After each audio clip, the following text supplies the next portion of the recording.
Hey, this is an example of how to take an SVG and turn it into printable chocolate. So we're going to head over to Google and we're just going to say free SVG library. SVG repo has some decent ones.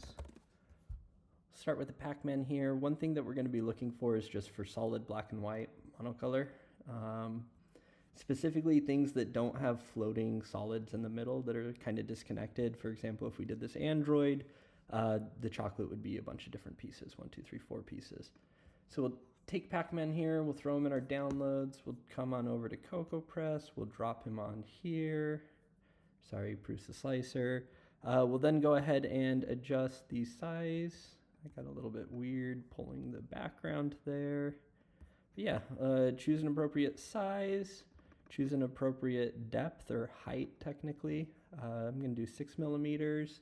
And then we're going to want to go over to our settings. If you see I slice it right now, we've got pretty much a solid Pac-Man here. So we're going to go over to our print settings. First thing we're going to do is we're going to take our top and bottom layers and set them to 0. This now, when we slice it, we'll see we got a pretty decent little thing going on here. Let's go ahead and add a perimeter, and then let's go ahead and make our infill the best infill, which is gyroid. I'm going to bump this up to 30. We can always play with this later. Come back here and slice it, and that's more of what we're going for.